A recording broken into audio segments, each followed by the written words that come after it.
And the truth is, being an overachiever is not the same as being a high performer. Being a high performer means you perform at a high level, you deliver results and outcomes at a high level. Being an overachiever means that you're doing too much. You are stressing yourself out, you're worrying, you're riddled with anxiety, you're riddled with the feelings, emotions, thoughts, processes that is causing you to be in over functioning, maybe people pleasing, maybe feeling like you have to carry the load of everyone on your team, carry the load of the result, carry the load of everyone else's experience in a way that does not serve you. And so that needs to be resolved. That stress cycle, if that is your life, and you only get a reprieve when you go on vacation for a week, when you go on, sabbatical for even 2 months or 3 months, if you go back in the same environment and you don't learn how to process on an ongoing basis, it's going to return and it's going to consistently be an issue for you. So, what do we do about it?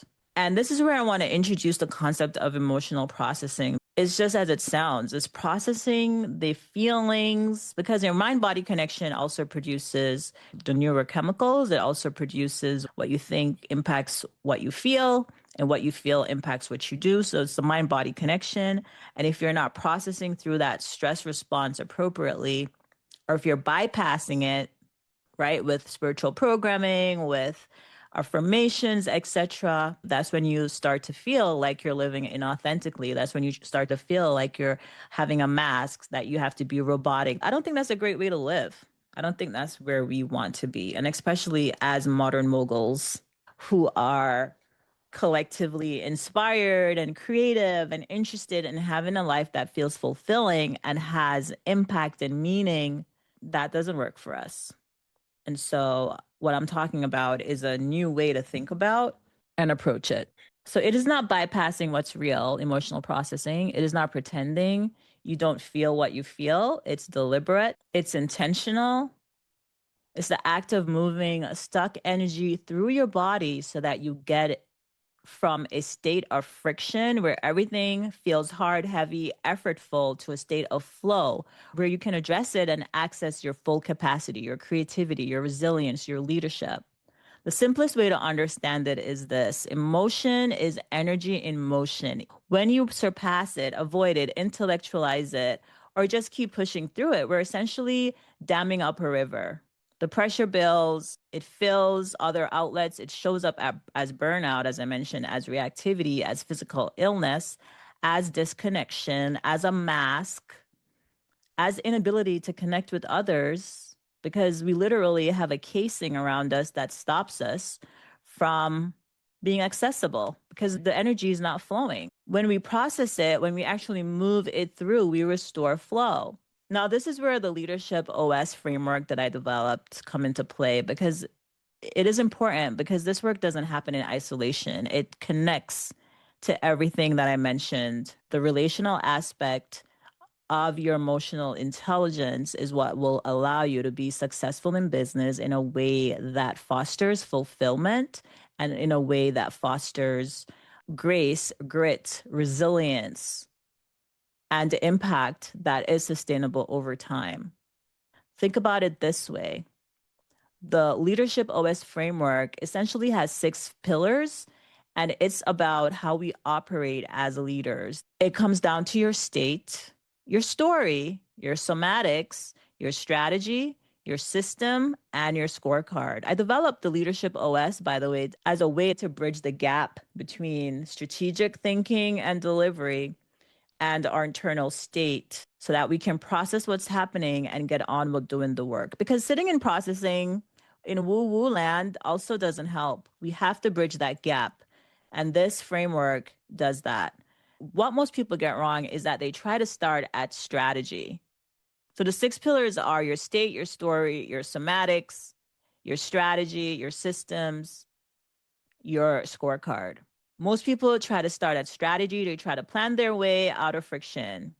But if your state is dysregulated, if your body is in survival mode, your strategy will be reactive, defensive, small, narrow in thinking and scope, and it will send you in the path of moving fast in the wrong direction.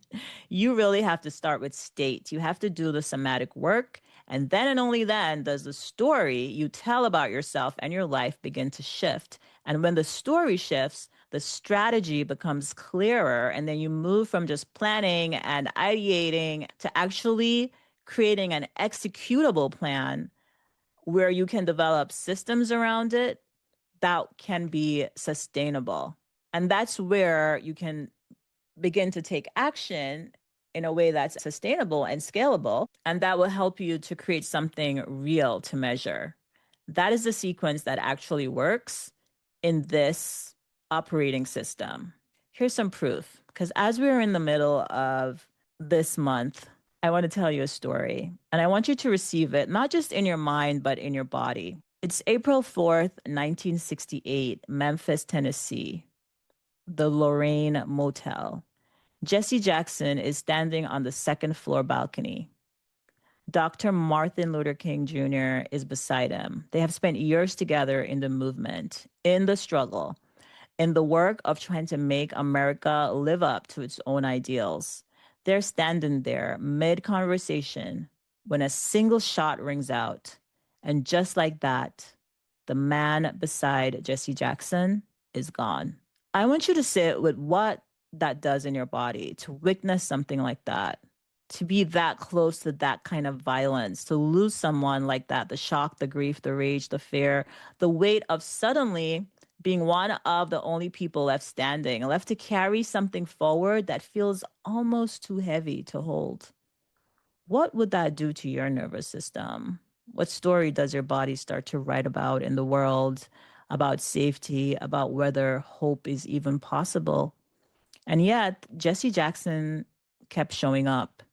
He developed a saying, a mantra really, that would become his signature, his rallying cry, his anchor. 3 words: keep hope alive. Now, I want you to hear that differently than you may have heard it before, because I don't think that was just a political slogan. I think it was somatic medicine.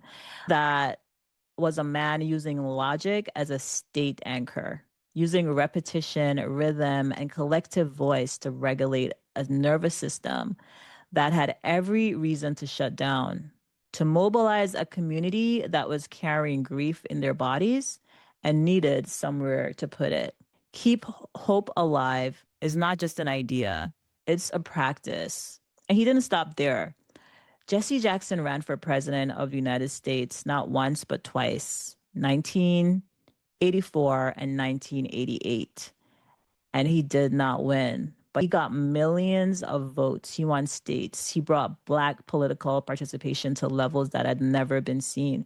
He changed the conversation. He was building a bridge. And sometimes, most of the times, the bridge builder doesn't get to walk all the way across. And then, January 20th, 2009, Barack Obama is inaugurated as the 44th president of the United States, the first Black president in the history of this country. Jesse Jackson is in that crowd, tears streaming down his face, not because he won, but because he got to see what he held possible. He was the bridge.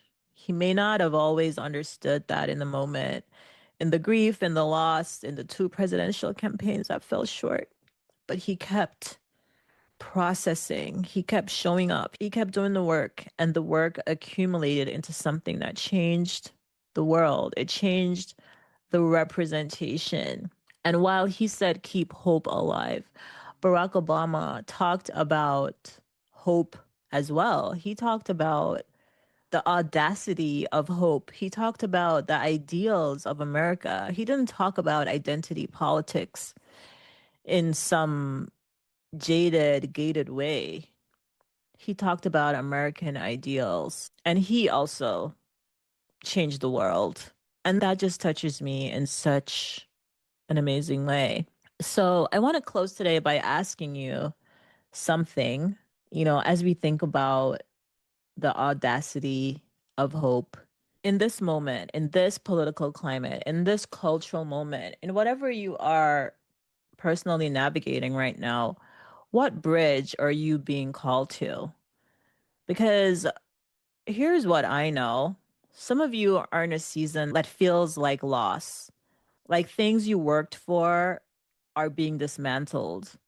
Like the path forward is unclear. Like hope is something you have to actively fight for every single day to get up and move forward and to stay on the path. And I want you to know that this is not weakness. This is your work. This is what Jesse Jackson carried every single day for decades. But you cannot carry that in a body that is stuck in survival mode. You cannot be a bridge when your nervous system is running on fumes and adrenaline and grief that has nowhere to go. The somatic work, the emotional processing, the state regulation, the practice of moving your body from friction to flow, that is not a luxury. That is not self indulgence. That is not woo. That is literally maintenance on the vehicle that is going to carry your movement, your family, your community, and the vision that lives inside you forward.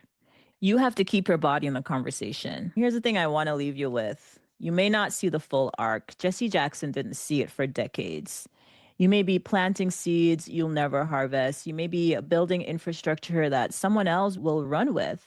You may be the one who runs twice and doesn't win, or you might be the one who runs once and win because someone paved the path before you. But make no mistake, there is weight there. And even if you are just a bridge builder, and even if you take the baton from someone who has built a bridge, your job is still to make it possible for the next person to win.